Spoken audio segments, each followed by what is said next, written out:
మీ అందరికీ ఒక విజ్ఞప్తి ఏంటంటే మీకు ఏమైనా క్వశ్చన్స్ ఉంటే అవన్నీ పార్క్ చేసి పెట్టండి. మేమందరం మాట్లాడిన తర్వాత మీరు ఆ క్వశ్చన్స్ అడగవచ్చు, జవాబులు వస్తాయి మీకు.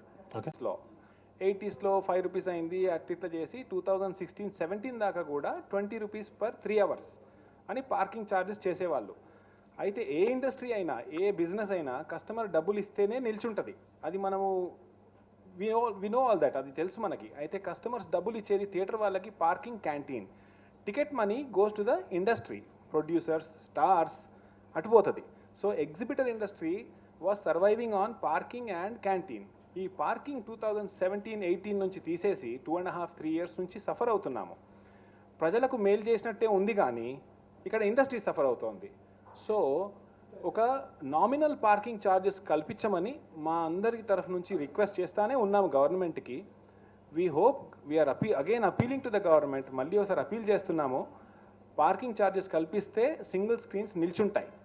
అయితే సింగిల్ స్క్రీన్స్ లేని సందర్భం ఒక్కసారి ఆలోచించుకున్నాం. ఎందుకంటే ఏ బిజినెస్ అయినా రెవెన్యూ లేకపోతే నిల్చోదు, simple as that. Single screens లేని సందర్భంలో మల్టీనేషనల్ మల్టీప్లెక్స్ వస్తాయి. మన సినీ ఆడియన్స్కి ₹200-300 టికెట్ ప్రైస్ పెడతారు. ఇవాళ సింగిల్ స్క్రీన్స్ మేము ₹20లో సినిమా చూపిస్తున్నామండి. సో సింగిల్ స్క్రీన్స్ని కాపాడండి అని మేము మా గవర్నమెంట్కి రిక్వెస్ట్ చేస్తూ ఉన్నాం సార్.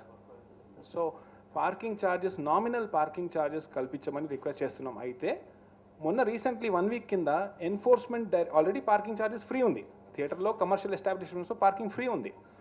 మొన్న ఎన్ఫోర్స్మెంట్ డైరెక్టరేట్కి ఉత్తర్వులు జారీ చేయబడ్డది. జిహెచ్ఎంసీ వాళ్ళు ఉత్తర్వులు జారీ చేశారు. ఏమని, మీరు వచ్చిన ప్రతి కస్టమర్ 100-200 కస్టమర్లు వస్తారు బైక్స్ తీసుకొని, కార్స్ తీసుకొని, వెహికల్ నెంబర్ రాయాలా, వచ్చిన టైం రాయాలా, వాళ్ళ బిల్ అమౌంట్ ఎంత అయింది రాయాలా, వాళ్ళకి పార్కింగ్ ఛార్జెస్ తీసుకున్నారా లేదా రాయాలా. ఇవన్నీ నియంత్రించే శక్తి మాకు లేకుండా అయిపోయింది. సినిమా హాల్లో పార్కింగ్ ఛార్జెస్ లేనందుకు సిబ్బందిని తీయాల్సి వచ్చింది. సిబ్బంది లేదా ఆడ చేయడానికి ఇదంతా. సో రెవెన్యూ లేకపోగా ఇంకా అడిషనల్ బర్డన్ పెట్టడం జరిగింది. So our request is to give us nominal parking charges. అయితే 10 secondsలో చెప్తాను. అప్పుడెప్పుడో 4 years కింద మల్టీప్లెక్స్లో ₹40-50 పర్ అవర్ తీసుకున్న సందర్భాలు ఉండే, ఐ అండర్స్టాండ్. అది ఒక ఆఫీసరు ఎవరో 3 hours పోతే ₹150 పార్కింగ్ ఛార్జెస్ అయింది. అది డెఫినెట్లీ తప్పే. కానీ దాన్ని దృష్టిలో పెట్టుకొని మొత్తానికి జీరో చేయడం తప్పు కదా. మేము 3 hours ₹20 తీసుకుంటాం సార్. 3 hours ₹20 తీసుకుంటాం. దాంతో ఇండస్ట్రీ నిల్చుంటూ ఉంది.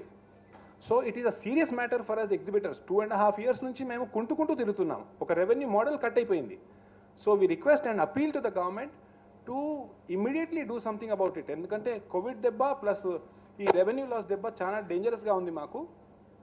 పార్కింగ్ ఛార్జెస్ కల్పించమనే కోరుతున్నాం సార్. పార్కింగ్ ఛార్జెస్ కల్పించమనే కోరుతున్నాం. దయచేసి ఇంకెక్కువ డిలే చేయకుండా we appeal to the government sir. ఈ విషయంలో భారతదేశంలో ఎక్కడ పార్కింగ్ రద్దు లేదండి, ఓన్లీ తెలంగాణ మాత్రమే రద్దు జరిగింది. దయచేసి ఇది విచిత్రమైన వ్యవహారం. దయచేసి దీన్ని మళ్ళీ మా ప్రభుత్వాన్ని కోరుతున్నాం, కేసీఆర్ గారిని మళ్ళీ తిరిగి ప్రవేశపెట్టమని. ఇంకొకటి, మొన్న నవంబర్ 24 నాడు మన కేసీఆర్ గారు, మా చిరంజీవి గారు, నాగార్జున గారు, కళ్యాణ్ గారు, దామోదర్ ప్రసాద్ గారు, ఇట్లా మా సినిమా పెద్దలందరూ పోయి కొంత సినిమా ఇండస్ట్రీ ఇట్లా ఇబ్బందిగా ఉందని కోరినప్పుడు షూటింగ్ ఛార్జెస్ తగ్గిస్తా అన్నారు. థియేటర్ల టికెట్ రేట్ల విషయంలో మాకే స్వతంత్రత ఇస్తా అన్నారు. నెంబర్ ఆఫ్ షోస్ వేసుకోవడం వల్ల మాకే అవకాశం ఇస్తా అన్నారు. టికెట్ ప్రైస్లో 9% ట్యాక్స్ సెంట్రల్ గవర్నమెంట్కి పోయే జిఎస్టీని రియంబర్స్మెంట్ ఇస్తా అన్నారు. ఇవన్నీ కూడా చెప్పిండు. ఇంతవరకు ఇంకోటి, థియేటర్ బంద్ అయిన కాడి నుంచి నేటి వరకు, అంటే మళ్ళీ తిరిగి కరోనా వల్ల తెరిచినంత వరకు టోటల్ కరెంటు మాఫ్ చేస్తాను కూడా అన్నారు. అది ఇంతవరకు లేదు. మేము రిక్వెస్ట్ చేసేది ఏంటంటే, సారు టీవీ ముందర వచ్చి మేము అసలు పోయింది ఏదో ఒకటార కోరుతుంది పోతే సార్ మాకు చాలా ఎక్కువ వరాలు ఇచ్చిండు. అది ఎంతో సంతోషమైన విషయం. ఆ వరాలు వస్తాయన్న కారణం చేతనే ఈ కరోనా వల్ల బంద్ అయితే 200-300 థియేటర్లు బంద్ అయితే అనుకున్నది కూడా ఈ రాయితీలన్నీ వస్తే మళ్ళీ మేము మంచిగా ఉంటామని చెప్పి ఎండి ఛార్జ్ అంటే మినిమం ఛార్జెస్ ఉంటాయి, ఆ ఛార్జెస్ రద్దు చేస్తా అన్నారు. అది చేయలేదు. ఇక ఏ విషయాన్ని చూసినా కూడా ఇంతవరకు మా సినిమా ఇండస్ట్రీకి అమలు చేయలేదు. కాబట్టి రిక్వెస్ట్గా మా సీఎం గారిని, మా సినిమాటోగ్రఫీ మినిస్టర్ గారిని వీళ్ళని తొందరగా ఇచ్చి థియేటర్లు ఆదుకోమని మీ ద్వారా తెలియజేస్తున్నాం. థ్యాంక్స్ అండి. నేను తెలంగాణ చేంబర్ సెక్రటరీ అండి. జియో ఇమ్మీడియట్గా రావాలి అని మేము గవర్నమెంట్కి రిక్వెస్ట్ చేస్తున్నాం, దరఖాస్తు చేస్తున్నాం. చాలా రోజుల నుంచి జియో లేదు. 3 years నుంచి కోర్టు ఆర్డర్ నుంచి రేట్లు పెంచి మేము బిజినెస్ నడిపించుకుంటున్నాం. ఏదైనా సినిమా వస్తే single theatres are totally bleeding. They can close any time. Every theatre లాస్లో ఉంది. పార్కింగ్ లేదు, మాకు ఎలక్ట్రిసిటీ ప్రాబ్లం ఉంది, ప్రతి ప్రాబ్లం మాకే ఉంది సినిమాకే. వర్షం పడితే మాకు ప్రాబ్లం, సర్కస్ వస్తే మాకు ప్రాబ్లం, ప్రతిదీ మాకు ప్రాబ్లం, కోవిడ్ ప్రాబ్లం, ఈ ప్రాబ్లం ఆ ప్రాబ్లం. మేము గవర్నమెంట్కి రిక్వెస్ట్ చేస్తున్నాం, దండం పెట్టి రిక్వెస్ట్ చేస్తున్నాం, kindly see to our problems and solve them as soon as possible. That is a very humble request from all our exhibitors. Kindly see. యావరేజ్గా cinema చూసే మనుషులు నెలకి ఒకటి కానీ ఇద్దరు కానీ అంతే. యావరేజ్గా ఒక మనిషి ఒకటి కానీ రెండు కానీ సినిమాలు మాత్రమే చూస్తారు. సో అది చూసుకుంటే 2 వీలర్ మీద వెళ్తే 20 రూపాయలు, 4 వీలర్ మీద వెళ్తే 30 రూపాయలు. సో ఆయన సేవ్ చేసేది ఎంత అండి? 50 రూపాయలు. మనిషికి పెద్ద సేవింగ్ వస్తుందంటే అది కాదు, 50 రూపాయలే సేవ్ అవుతుంది. కానీ దీనివల్ల ఒక ఇండస్ట్రీ మొత్తం నాశనం అయిపోతుంది. అది ఇంకోటి, ఇందాక విజయేందర్ రెడ్డి గారు అన్నాడు టికెట్ రైజెస్ అవన్నీ. Sir, we're on highest paid tax rate, జిఎస్టీలో హైయెస్ట్ ట్యాక్స్లో ఉన్నాం మేము. కానీ ఆ వెసులుబాటు మాకు లేదు. హైయెస్ట్ ట్యాక్స్ కట్టుకుంటూ టికెట్ రేట్ మాత్రం తక్కువ తీసుకోవాలి. సో మా రిక్వెస్ట్ ఇదేనండి, save us, save theatres. 15th March 2020 నుంచి డిసెంబర్ ఎండింగ్ వరకు మా థియేటర్లు బంద్ ఉన్నాయి డ్యూ టు కార్నివల్స్ పాండమిక్. ఆ పీరియడ్లో మేము మా స్టాఫ్కు జీతాలు ఇచ్చాము, సపోర్ట్ చేశాము. ఎగ్జిబిటర్లు కష్టాలు ఉన్నా అప్పులు సప్పులు చేసి they paid the amount to the they employees. దాంతోపాటు యాక్చువల్గా మేము మళ్ళీ ఈ థియేటర్ ఓపెనింగ్ చేసేందుకు కూడా we provided lot of amount. ఇవాళ కూడా కార్నివల్స్ పాండమిక్ కొరకు సేఫ్టీ మెజర్స్ తీసుకోవడం, శానిటైజేషన్ అవి కూడా అడిషనల్ బర్డెనే మాకు. వీటన్నిటికీ గవర్నమెంట్ను ఏదైనా రిలీఫ్ ఇవ్వమని కోరుతున్నాము. మా వాళ్ళు అడిగిన ఏవైతే కోరికలు ఉన్నాయో అవన్నీ సమంజసమైనని నేను అనుకుంటున్నాను. ప్రపంచంలోని ప్రతి వ్యవస్థ దెబ్బతింది, అత్యధికంగా దెబ్బతింది. ఒక ఆంధ్రదేశంలోనే కాదు, తెలుగునాడే కాదు, మొత్తం ప్రపంచం మీద కూడా అత్యధిక శాతం దెబ్బతింది. ప్రజలందరితో పాటుగా సినిమా ఇండస్ట్రీ అండి. హాలీవుడ్ కానీ, బాలీవుడ్ కానీ, టాలీవుడ్ కానీ ఇవే ఎక్కువ దెబ్బతిన్నాయి. ఏ విధంగానంటే ఒకే ఒక విషయం మీకు తీసుకొస్తాను. ఇవే మొట్టమొదటిసారిగా వేయబడ్డ ఇండస్ట్రీలో ఇవి చిట్ట చివరిగా తెరవబడ్డవి కూడా ఇవే. ఇప్పటికి కూడా అన్సర్టనిటీ ఉంది, మళ్ళీ ఎప్పుడు మూయాల్సి వస్తుందో కూడా తెలియని పరిస్థితి. ఇన్ని రోజులుగా మూసివేయబడ్డ దీనిలో మా మిత్రులందరూ చెప్పినట్టుగా మా వాళ్ళని, మా ఎంప్లాయీస్ని మేము ఎంతో కొంత కాపాడుకుంటూ వచ్చాం. ఇంకా మీట కూడా కాపాడుకుంటూనే ఉంటాం. కానీ దీనికి మాకు సపోర్ట్ కావాలి. మేము అడిగే సపోర్ట్ ఇప్పుడు ఏమిటంటే ప్రభుత్వం నుంచి మాకేమో కొత్తగా రాయితీలు ఇవ్వమని మేమేం అడగటం లేదండి. మేము కొత్తగా ఏదో చేయమని కూడా అడగటం లేదు. పాతకాలం నుంచి నాకు తెలిసి 40 సంవత్సరాల నుంచి అంతకుముందు నుంచి కూడా ఈ పార్కింగ్ ఫీజు అనేది కలెక్ట్ చేస్తూనే ఉండేవాళ్ళం. ఈ రోజు వరకు కూడా మొన్నటి వరకు కూడా కలెక్ట్ చేస్తున్నాం. మా మిత్రుడు చెప్పినట్టుగా భారతదేశంలో అన్ని రాష్ట్రాల్లో కూడా దీన్ని కలెక్ట్ చేస్తూనే ఉన్నారు. ఇప్పటికి కూడా మేము అడుగుతుంది, ఆ తీసేసిన దానికి కూడా ఏ కారణము, సహేతుకమైన కారణం ఏది చెప్పకుండా తీసేవేయబడ్డది. ఆ ప్రభుత్వం దగ్గర అధికారం ఉన్నది కదా అని. నిజమే, ప్రభుత్వం సర్వసత్తాకం, దానికి ఏ విధమైన అడ్డు లేదు. కానీ ఈ ఇండస్ట్రీని కాపాడాలంటే ఏదో ఒకటి చేయాలి. వీళ్ళకు తొలగించబడ్డదన్నా ఇమ్మని మేము అడుగుతున్నాం, కొత్తది క్రియేట్ చేసి ఇమ్మని మేము అడగటం లేదు. అట్లాగే ఈ పార్కింగ్ ఛార్జెస్ విషయంలో మరొక్కటి నేను మీ అందరి దృష్టికి తీసుకొచ్చేది ఏమిటంటే, ప్రభుత్వమే తాను ఎక్కడైనా పార్కింగ్ కానీ ప్రొవైడ్ చేస్తుంటే దాన్ని కలెక్ట్ చేసుకుంటున్నారు. అలాగే ప్రభుత్వమే అప్పీల్ చేస్తూ ఉంది ప్రజలకు, మీరు ఎక్కడైనా పార్కింగ్ లాట్స్ కట్టిస్తారా, అక్కడ కట్టిస్తే ప్రభుత్వం దాన్ని కిరాయికి తీసుకొని మేము ప్రజలకు ఇస్తాం. వాళ్ళు కిరాయికి తీసుకున్నా, వాళ్ళే కట్టించినా వాళ్ళు కూడా ఛార్జ్ చేయాలి, దానికి కూడా డబ్బు అవుతుంది. ఒకవేళ ప్రభుత్వం కట్టించి తీసుకోకపోయినా ప్రభుత్వం ప్రజాసేవ కింద దాన్ని ఉపయోగిస్తుందేమో, కానీ సేవ చేసేదానికి ఏ వ్యాపార సంస్థ ముందుకు రాదు ఈ రోజుల్లో. అందున ఇంత దెబ్బతిన్న తర్వాత మేము తప్పనిసరిగా మాకున్న ఆ పాతదాన్ని మాకివ్వమనే మేము తప్పనిసరిగా అడుగుతున్నాం. మిగతా చాలా విషయాలు మా మిత్రులు మాట్లాడతారనుకుంటా. వీ విల్ రియాక్ట్ యాజ్ మా అందరు చాలా ఇబ్బందులు ఉన్నాయండి. మేము మా ప్రొడ్యూసర్ కౌన్సిల్ కాంబర్స్ నుంచి మొత్తం producer council, distributor and exhibitor council నుంచి ఇంతకుముందు కూడా మీటింగ్స్ అయ్యాయి. అయితే 50 to 60% ఉన్న టైంలో అండ్ వాళ్ళకి ఈఎస్ఐ, పిఎఫ్ అవి కూడా మేము పే చేసుకుంటూ వచ్చాము. ఒకటే రిక్వెస్ట్ గవర్నమెంట్, ఎస్పెషలీ లాక్డౌన్ పీరియడ్లో ఇర్రెస్పెక్టివ్ మనం మూసేసినా కానీ అక్కడ మన స్టాఫ్ని సపోర్ట్ చేయడంలో, గివింగ్ దెమ్ శాలరీస్ అడిక్వేట్గా, వాళ్ళకి ఏదైనా ఫుడ్ ఏదైనా సప్లై చేయడంలో మేము చాలా సపోర్ట్ చేసాము. ఎందుకంటే అందరికీ ఇక్కడ ప్రాబ్లమ్స్ వచ్చాయి. సో వాళ్ళని మనం వదిలేయలేం కాబట్టి మేము చాలా సపోర్ట్ ఇవ్వడానికి ట్రై చేసాం. అట్ ద సేమ్ టైం ఈ సపోర్ట్ ఇవ్వడంతో మాకు కూడా కొంచెం we needed more support from the government because parking charges మనకిస్తే అది మాకు ఒక యాడెడ్ బెనిఫిట్ అవుతుంది. We don't have to have మాకు ఇంకేమైనా క్రియేట్ చేయాల్సిన అవసరం ఉండదు. We can help our own employees through this. And government promise చేసినట్టు మాకు లాక్డౌన్ పీరియడ్లో మన పవర్ టారిఫ్స్ కానీ ఏదైనా మనకి benefits iste cinema industry will be able to support more, entertain people more, and give as much support as we can. So I request you to please give us parking charges and other government norms. Thank you.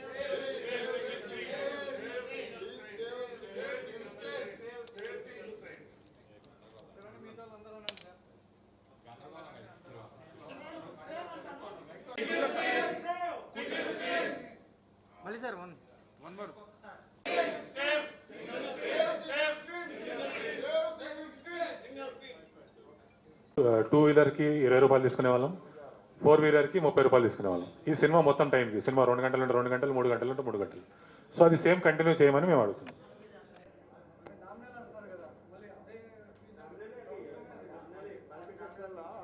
Sir మాల్స్లలో ఏమవుతుందంటే every hour వాళ్ళు charge చేస్తున్నారు. Every hour 40 rupees, 50 rupees, 60 rupees. So అది చాలా ఎక్కువైంది. మేము సింగిల్ స్క్రీన్లో ఏం చేస్తున్నామంటే 20 rupees for 2 wheeler, 30 rupees for 4 wheeler. ఇది ఒకటే స్టాండర్డ్గా త్రూ అవుట్ తెలంగాణ మెయింటైన్ అవుతుంది.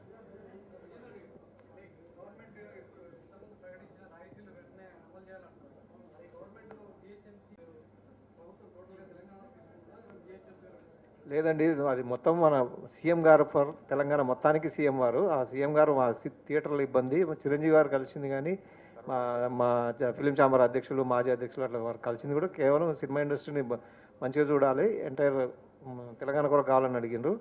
సీఎం గారికి పవర్ లేదు, కానీ పవర్ ఉంటే ఆంధ్రప్రదేశ్లో కూడా కావాలని కోరుతున్నాము. ఇక్కడ ఏంటంటే మాకు ఖచ్చితంగా 4 ఆటలు కాకుండా 5 ఆటలు 6 ఆటలు ఇస్తే కొన్ని చిన్న సినిమాలు కూడా బతుకుతాయి అనేది ఒకటి. టికెట్ రేట్స్ కూడా ఇప్పుడు ఉదాహరణకు బాహుబలి లాంటిది 500 కోట్లు పెట్టి నిర్మిస్తే కూడా అదే 50 రూపాయల టికెట్ అంటున్నారు. చిన్నది అల్లరి నరేష్తో ఏదో చిన్న సినిమా తీస్తే కూడా 50 రూపాయలు అనేది న్యాయం కాదు. బాస్మతి రైస్కు 200 రూపాయల కిలో ఉంటుంది, మామూలు రైస్కు 10 రూపాయల కిలో ఉంటుంది. అట్నే మేము మా థియేటర్లు ఎంత చక్కగా చేసుకుంటూ ఆ థియేటర్ దగ్గర రేట్ దానికి ఉండాలి, పక్కన ఇంకో థియేటర్ కొంత మెయింటెనెన్స్ తక్కువ ఉంటే ఆయన దగ్గర రేట్ ఆయన పెట్టుకుంటాడు. ఈ టికెట్ రేట్ల విషయంలో కూడా మేము అడిగింది ఫ్లెక్సీ రేట్స్. అది అంటే మా థియేటర్ ఎంత బాగా మెయింటైన్ చేసుకుంటో దాన్ని బట్టి రేట్ ఉంటుంది, దాన్ని బట్టి ప్రేక్షకుడు వస్తాడు. నేను నా థియేటర్లో సౌకర్యాలు లేకుండా ఊరికే 200 రూపాయల టికెట్ అంటే రాడు, పక్క థియేటర్కి వెళ్ళిపోతాడు. కాబట్టి మేము ప్రభుత్వాన్ని కోరింది మొత్తం తెలంగాణ కొరకు 4 విషయాలనే 4 ఇమ్మీడియట్గా అమలు చేయాలి. వారే చెప్పినారు, థియేటర్ కరోనా వల్ల బంద్ అయిన కాడ నుంచి తిరిగి తెరిచినంత వరకు కరెంటు బిల్లు ఎంత ఉందో అంత మాఫ్ చేస్తున్నా అని చెప్పి టికెట్ రేట్లది మాకే స్వతంత్రం ఇస్తాడు, ఎన్ని ఆటలు వేసుకోవాలో మాకే స్వతంత్రం ఇస్తాడు. కాకపోతే టైమింగ్ ఉదయం 10 నుంచి రాత్రి 2 గంటలకు, ఇట్లా రకరకాలుగా అన్నారు.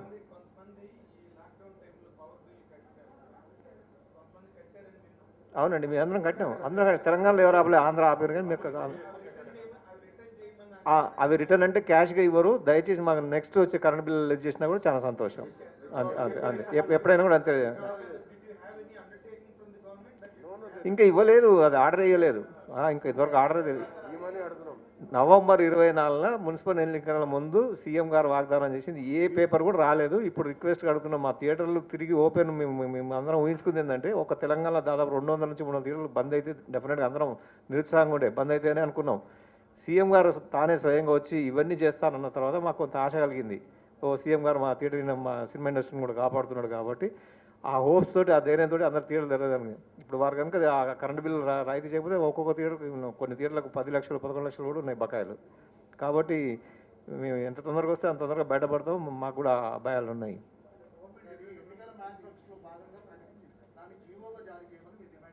అంతే అంతే జియో అది ఏదో ఆల్రెడీ సిఎస్ గారికి దామోదర్ గారు ఒక 50 సారి ఫాలో చేశారు.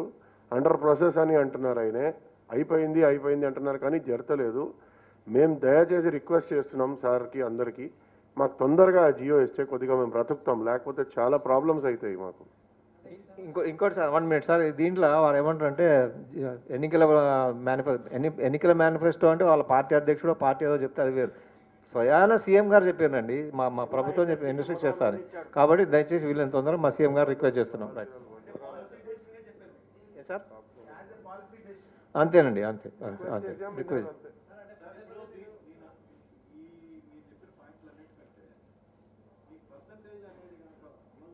అది ప్రభుత్వానికి సంబంధించింది కాదు, అది మా వ్యాపారం మేము మాట్లాడుకోవాల్సిన విషయం కాబట్టి అది అది మంచి. ఎందుకు మేము అడుగుతున్నామంటే, ఫ్లెక్సిబిలిటీ ఎందుకు అడుగుతున్నామంటే, ఒక సినిమా వస్తే మేము రేట్ పెంచుకుంటాం. ఆ సినిమా బాగుంటే పై పెంచిన రేట్తో కంటిన్యూ కావచ్చు. సినిమా బాగాలేదనుకోండి, రేట్ తగ్గించుకోవాలి కదా, తగ్గించుకోలేకపోతాం. పర్సంటేజ్ గురించి ఒక మీటింగ్ పెట్టాం రామ్నాయుడు స్టూడియోలో. అందరు ప్రొడ్యూసర్స్ వచ్చారు, అందరు వచ్చారు. దాని తర్వాత రామ్మోహన్ రావు ఎఫ్టీసీ చైర్మన్ గారు కూడా వచ్చారు. అందరు మాట్లాడి ఒక 10 రోజుల్లో సాల్వ్ చేస్తామని చెప్పి ఇప్పుడు వరకు 30 డేస్లో ఒక 300 టైమ్స్ ఫోన్ చేస్తే ఎవరు ఫోన్ ఎత్తారు, ఎవరు జవాబు ఇయ్యరు. ఇప్పుడు కూర్చుంటాం అప్పుడు కూర్చుంటాం ప్రొడ్యూసర్స్ చెప్తున్నారు. మాకు ఈ పార్కింగ్ ఈ సమస్యలు సాల్వ్ అయిన తర్వాత మేము కూర్చొని ఒక డిసిషన్కి వచ్చేస్తాం. అది పర్సనల్ ప్రాబ్లం, అది industry problem. Nobody is answering us. We will take a decision soon. They say, sir, they are not, government is not telling we won't give. It is under process. We are requesting in this press meet to give us parking and speed up the Jio and do things as soon as possible. We are darkhast chestunam, request chestunam ante. మేము request చేస్తున్నాం, వాళ్ళు చేసేది వాళ్ళు చేస్తున్నారు. Speedup అయ్యి తొందర జియో ఇచ్చి తొందర హెల్ప్ చేయండి మాకు, లేకపోతే మేము చాలా ప్రాబ్లమ్స్లో పడిపోతామని రిక్వెస్ట్ చేస్తున్నాం. అది ఇంకా వేరేం లేదు. బికాస్ రెంట్స్ 100% కట్టాలి, ఇప్పుడు జీతాలు 100% కడుతున్నాం, అన్నీ 100% కట్టినప్పుడు సపోర్ట్ లేదు మాకు. ఆ సపోర్ట్ తొందరగా ఇవ్వండి, కొద్దిగా మేము బ్రీతింగ్ స్పేస్ ఇస్తే మేము బ్రతుకుతామని మా రిక్వెస్ట్, ఇంకేం లేదు సార్. 4 సినిమాలు ఒక థియేటర్ వాడు వేసుకోలేడు కదా. ఒక మాట చెప్పండి, 4 సినిమాలు ఒక రోజులో రిలీజ్ అయింది. బొఫేలో 20 ఐటమ్లు ఉంటాయి, మీరు 20 తింటారా? ఈ సింగిల్ థియేటర్ వాడికి అయితే ఒకటే వేసుకుంటాడు కదా పాపం. అది మల్టీప్లెక్స్ వాడికి బెనిఫిట్. 4 సినిమాలు వస్తే సింగిల్ వాడికి ఏం బెనిఫిట్ అండి? 4లో ఒకటే వేస్తాడు, ఆ సినిమానే ఫాలో అవుతాడు. 4 వస్తే ఆయనకి ఏం లాభం? 1 by 1 వస్తే వీక్లీ వన్స్ వస్తే లాభం, కానీ ఒకటే రోజు 4 సినిమాలు వస్తే ఆయనకి ఏం లాభం? సింగిల్ థియేటర్ వాడికి లాభం ఉండదు పాపం. సార్ ఈ పార్కింగ్ అడ్వాన్స్ ఇస్తున్నాం, అన్నీ ఇస్తున్నాం, ఇచ్చి పరిచయంలో ఉన్నాం సార్. ఈ పార్కింగ్ ఇండస్ట్రీ నడవాలంటే ఇవ్వాలి కదా.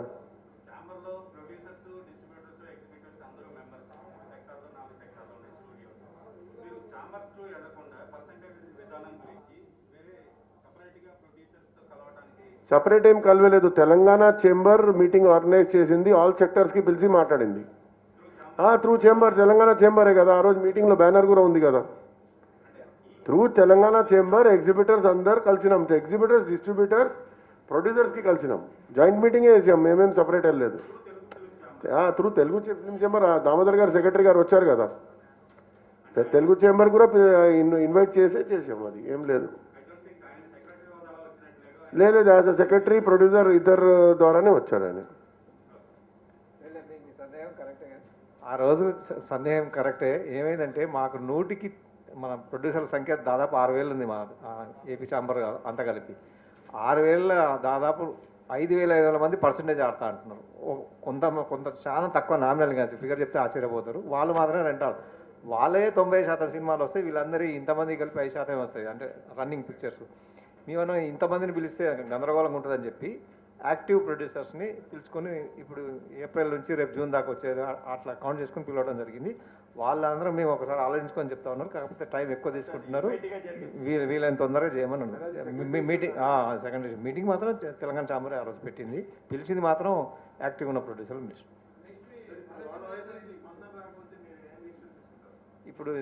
ఇప్పుడే చెప్పడం బాగుండదు సార్. ఇప్పుడు మేము అడిగిన కోరికలు అంటే వీళ్ళని తొందరగా చేయమని, తర్వాత మళ్ళీ రిక్వెస్ట్లో ఇంకో రకంగా చేస్తాం. అంతే.